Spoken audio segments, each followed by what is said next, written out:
आप देख रहे हैं अनहोनी। तो चलिए बढ़ते हैं आज की इस कहानी की ओर। सन्नाटे को चीरती हुई ट्रेन पर ही चली जा रहे थे, मगर थोड़ी दूरी पर बने स्टेशन और हाट के बीच ट्रेन की रफ्तार में बाधा आ रहे थे। ट्रेन की छुक छुक की आवाज़ और इससे बजने वाली सीटी लगातार घर जल्दी पहुंचने की उम्मीद जगाए हुए थे। आज भी इन पैसेंजर ट्रेनों का भगवान ही मालिक है। एक तो छोटी लाइनों की इन ट्रेनों के स्टॉपेज बहुत पास पास होते हैं, दूसरा इंजन जब चाहे खराब हो जाता है। आज भी ट्रेन का इंजन क्या खराब हुआ, जैसे मुसीबत ही आ गई। आज ये ट्रेन 3-4 घंटे लेट हो चुकी थी। उस पर डिब्बे की लाइट गुल थी, अंदर और बाहर घुप अंधेरा था। ट्रेन के डिब्बे की सवारियां भी धीरे धीरे स्टेशनों पर उतरती जा रही थी। तभी विजय ने देखा डिब्बा पूरा खाली हो चुका है। ट्रेन अपने आखिरी पड़ाव पर पहुंचने वाली थी। रात के लगभग 9 बज चुके थे। घड़ी में ठीक ठीक समय देख पाना मुश्किल था। पिछले स्टेशन की मंद रोशनी से बस अंदाजा ही लग पाया। एक बुजुर्ग व्यक्ति कंबल ओढ़े उस स्टेशन से चढ़ा और विजय बाबू के पास वाली सीट पर बैठ गया। विजय बाबू के मन में उसे देखकर कुछ तसल्ली हुई कि चलो कोई तो पास बैठा है। तभी विजय ने उससे पूछा, बाबा कहाँ जाना है? पर बाबा ने कुछ जवाब नहीं दिया। विजय बाबू ने फिर से कहा, आज सर्दी पड़ी है ना, और ऊपर से ये ट्रेन भी लेट हो गई। पता नहीं घर कब और कैसे पहुंचेंगे। हाँ, सही कहा बेटा विजय तुमने। तुम्हारा घर तो स्टेशन से 3-4 किलोमीटर दूर भी है और ऊपर से रास्ता भी खराब है। बुजुर्ग के मुंह से अपना नाम सुनकर विजय एकाएक चौंका। उसने कहा, लेकिन बाबा तुम मेरा नाम कैसे जानते हो? अरे छोड़ो बेटा, मैं तुम्हारे घर गांव को भी जानता हूँ। अब उतरो, स्टेशन आ चुका है। अंदर से घबराए विजय को अंधेरे और बुजुर्ग व्यक्ति से कुछ डर सा लगने लगा। कंपिल रोड स्टेशन पर ट्रेन का स्टॉपेज सिर्फ 2 मिनट का था। हाँ, लेकिन बाबा आपको जाना कहाँ है? तुम्हारे साथ ही चलना है बेटा। मेरे साथ? हाँ, एक परिचित की मौत हो गई है, उसे देखने जाना है। चलो, अब तुम्हारा साथ हो गया तो दूरी का पता नहीं चलेगा। ट्रेन सीटी बजाती हुई जा चुकी थी। स्टेशन पर उतरकर वो दोनों आगे बढ़ने लगे। विजय को अंधेरे सन्नाटे के अलावा और कुछ भी दिख नहीं पा रहा था। तभी अचानक से कुत्तों के रोने की आवाज़ सुनाई दी। जैसे ही वो बुजुर्ग और विजय कुत्तों के नज़दीक पहुँचे, कुत्ते डरकर भौंकते हुए दूर भाग गए। विजय कुछ समझ नहीं सका। पटरी के सहारे बनी पगडंडी पर विजय और वो बूढ़ा व्यक्ति कंबल लपेटे आगे बढ़े चले जा रहे थे। रात में ना तो पगडंडी और ना ही बूढ़ा दिख रहा था। विजय को एक छाया का बस एहसास हो रहा था। बस इतना सुकून मन में था कि एक से भले 2 है। उससे बात करते विजय बढ़ता चला जा रहा था। तभी अचानक एक झाड़ से बिल्ली के रोने की आवाज़ आई। जैसे जैसे वो आगे बढ़ता जा रहा था, आवाज़ और तेज होती जा रहे थे। उसका मन बहुत घबराया। वो सोचने लगा कि आज तो अच्छा फंसा अंधेरे में। पता नहीं कैसे कैसे अपशगुन हो रहे हैं। उसे घर की दूरी अब बहुत ज़्यादा महसूस हो रहे थे। तभी अचानक से उसे कुछ दूर रोशनी दिखाई दी।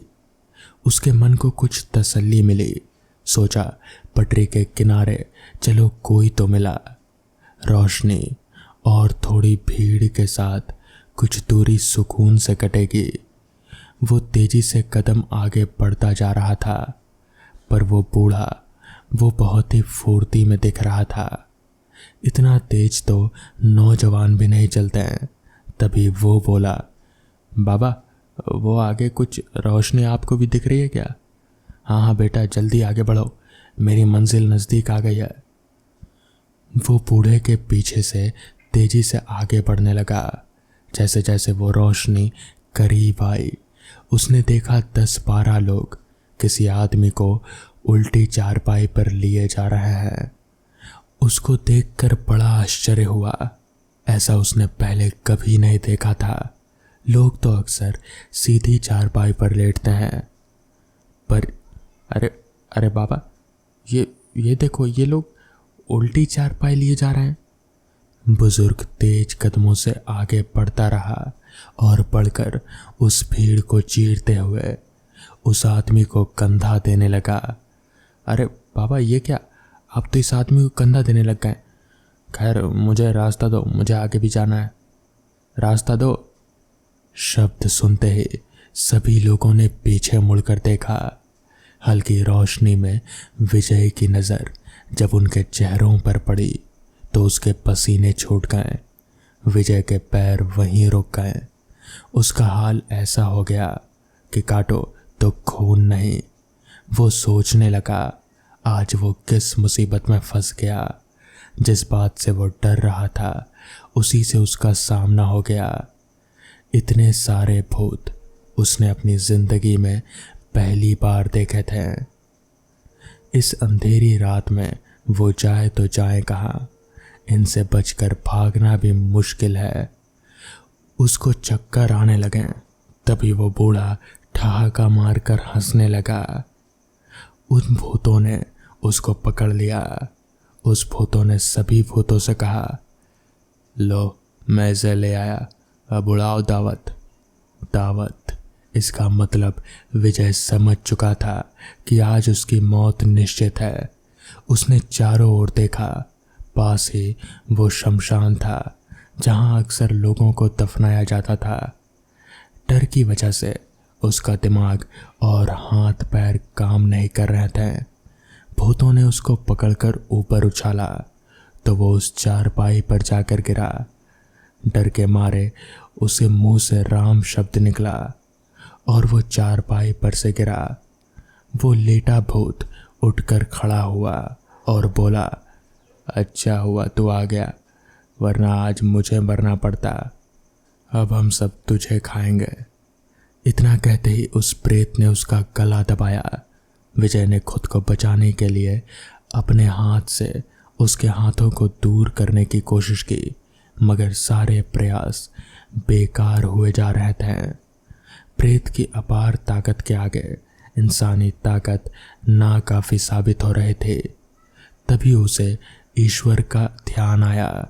उसने अपने गले में पड़े हनुमान जी के लॉकेट को पकड़कर हनुमान जी का स्मरण सच्चे मन से किया। ये क्या, हनुमान जी का सच्चे मन से स्मरण करते ही प्रेत की पकड़ कुछ ढीली होने लगी। विजय के मन में जीवन की कुछ जब आस उठी, उसने लॉकेट को कसकर पकड़ लिया और हनुमान चालीसा का जप करना शुरू कर दिया। डर के मारे हनुमान चालीसा भी साफ साफ पढ़ ही नहीं जा रहे थे, लेकिन फिर भी हनुमान जी का नाम करते ही मानो चमत्कार हो गया। मौत के मुंह में समाया विजय मौत को दूर भागता दिख रहा था। प्रेतों ने अचानक से वो चारपाई छोड़ दी और दूर भागने लगे। विजय के शरीर में मानो एक अजीब सी जान आ गई। वो लॉकेट पकड़े राम नाम लेते हुए दौड़ने लगा। इतना तेज शायद वो कभी नहीं दौड़ा था। पटरी की पगडंडी उसे किसी हाईवे से कम नहीं लग रहे थे। भागते भागते वो जैसे तैसे अपने घर पहुंच गया, मगर वो सारे भूतों से उस रात वो कैसे बचा वो बस विजय ही जानता है। तो दोस्तों, ये थी आज की पहली कहानी। तो चलिए बढ़ते हैं आज की दूसरी कहानी की ओर। अचानक एक तेज आवाज से मेरी आंख खुली। मैंने उठकर देखा तो बगल की खिड़की खुली हुई थी और बाहर बहुत तेज हवाएं चल रही थी। ऐसा लग रहा था जैसे कोई बड़ा तूफान आने वाला हो और खिड़की हवा के कारण ही बार बार बज रहे थे और शायद इसी की वजह से मेरी नींद भी टूट गई। मैंने उठकर खिड़की के पास जाकर थोड़ा सिर निकाल कर बाहर देखा तो बाहर का माहौल बहुत ही डरावना सा लग रहा था। ऐसा लग रहा था कि जैसे बहुत बड़ा तूफान आने वाला हो। पेड़ एकदम जैसे एक तरफ झुक से हो गए थे हवा के कारण, और बहुत ही डरावनी सनसनाती हवाएं जैसे कमरे के अंदर भी आ रहे थे। मेरा नाम राजीव है। इस घर में बस अभी मुझे 3-4 दिन ही हुए हैं और आज ये तूफान आ गया। मुझे ये घर बड़े ही सस्ते दाम में मिल गया। पता नहीं ये 2 मंजिला इमारत इतने सस्ते दाम में कैसे मिल गया। खैर हाँ, थोड़ी सुविधाओं की कमी ज़रूर है। यहाँ से दुकान थोड़े दूरी पर है और हाईवे भी काफ़ी दूर है, मगर मेरे लिए ये थोड़ा अच्छा ही है। मेरा काम लेखक का है और लेखक को ऐसी जगहों पर शांति मिलती है और शांति में ही तो लेखक का सारा काम होता है।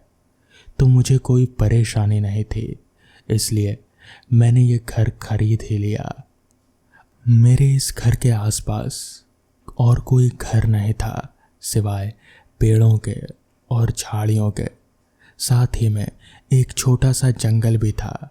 छोटा इसलिए क्योंकि ये जंगल एक सड़क से होकर गुजरता था और उस सड़क से सटा हुआ था, इसलिए वो जंगल ज़्यादा घना नहीं था। खैर, मैं खिड़की से सिर निकाल कर अभी बाहर की हवाओं का मज़ा ले ही रहा था कि तभी मेरी नज़र वहीं पास ही में एक पेड़ के पास किसी चमकती सी चीज़ पर गई। मेरी नज़र उस चीज़ पर जैसे अटक सी गई। मुझे समझ नहीं आ रहा था। मैंने अपना सिर निकालकर घड़ी में वक्त देखा तो पाया कि रात के 2:30 बज रहे हैं। इतनी रात गए, भला उस पेड़ के पास ऐसी कौन सी चीज़ है जो इतनी चमक रही है, वो भी इस घनघोर अंधेरे में।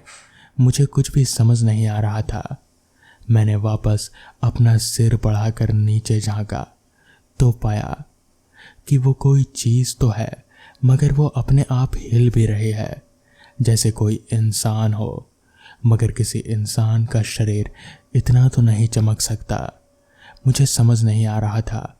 मैं और गौर से देखने लगा, तभी उस चीज़ ने वापस से अपना शरीर हिलाया। मैं समझ गया कि ये कोई इंसान ही है, मगर इतनी रात में कोई इंसान यहाँ पर क्यों ही आएगा। तभी उस चीज़ ने एकदम से अपना सिर ऊपर उठाया तो पाया कि वो एक औरत है, एक खूबसूरत औरत जो कि साड़ी पहने मेरे घर के ठीक नीचे ही खड़ी है, एक पेड़ के पास। मुझे समझ नहीं आ रहा था कि आखिर वो है कौन और यहाँ क्या कर रही है। तभी मैंने उसे आवाज़ लगाया, कुछ चाहिए आपको? मगर नीचे से कोई जवाब नहीं आया। मैंने सोचा कि एक बार नीचे जाकर देखना चाहिए कि आखिर मामला क्या है। तभी मैं अपना शर्ट पहनकर चलते चलते नीचे उतरा और फिर अपने घर से बाहर निकला तो पाया कि वो एक औरत ही है जो एक पेड़ के पास खड़ी है। उसका सिर दूसरी तरफ था, मुझे सिर्फ उसकी पीठ ही दिख रही थी। मैंने वापस से उसे आवाज़ लगाई, मगर उधर से कोई भी जवाब नहीं मिला। तो मैं चलते चलते उसके पास पहुंचा और मैंने फिर से एक बार आवाज़ दी, आपको कुछ चाहिए? तो वापस से भी कोई जवाब नहीं मिला। मुझे समझ नहीं आ रहा था कि कहीं ये कोई बहरी तो नहीं है, कोई आवाज़ क्यों नहीं दे रही।